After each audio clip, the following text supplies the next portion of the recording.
Chapter 4, Exodus chapter 4. Signs for Moses. Moses answered the Lord, "What if they do not believe me or listen to me and say, 'The Lord did not appear to you'?" Then the Lord said to him, "What is in your hand?" He replied, "A staff." The Lord said, "Throw it on the ground." Moses threw it on the ground, and it became a snake, and he ran from it. Then the Lord said to him, "Reach out your hand and take it by the tail." So Moses reached out his hand and took hold of the snake, and it turned back into a staff in his hand. "This," said the Lord, "is so that they may believe that the Lord, the God of your fathers, the God of Abraham, the God of Isaac, and the God of Jacob, has appeared to you." Then the Lord said, "Put your hand in the side of your cloak." So Moses put his hand inside of his cloak. When he took it out, it has leprosy all over it, white like snow. "Now put it back into your cloak," he said. So Moses put his hand back into his cloak, and when he took it out, it was restored like the rest of his flesh. Then the Lord said, "If they do not believe you and pay attention to the first miracle, they may believe the second. But if they do not believe the two signs or listen to you, take some water from the Nile, pour it on the dry ground. The water you take from the river will become blood on the ground." So Moses said to the Lord, "O Lord, I have never been eloquent, neither in the past nor since you have spoken to your servant. I am slow of speech and tongue." All right, so if you notice that he's had an excuse like, "They're not going to listen to me," and the other excuse was, "What am I going to say?" And now he's like, "Well, I can't talk right." So the Lord said, "Who gave man his mouth?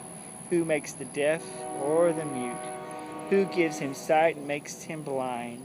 Is it not the Lord? So now go, I will help you, and I will teach you what to say."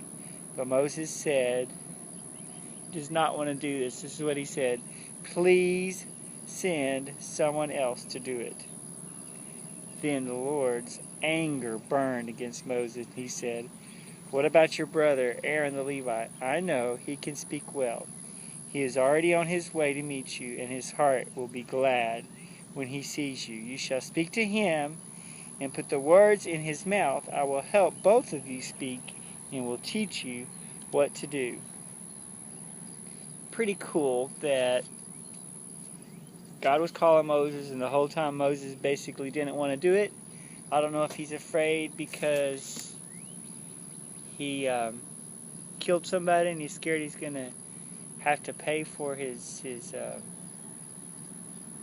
crime when he gets back to Egypt, or if he just is afraid of the Egyptian people, or if I don't know what the problem is, but the Lord gets angry, but he gives him an alternative. He says, "I'll give you your brother, and your brother can speak to Pharaoh." So even when we are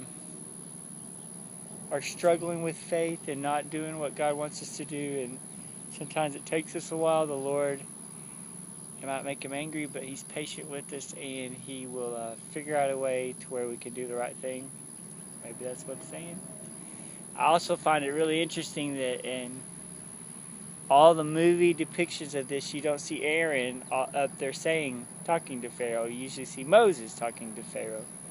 But Moses basically never talked to Pharaoh. He would tell Aaron, and Aaron would talk to Pharaoh. It's kind of interesting. So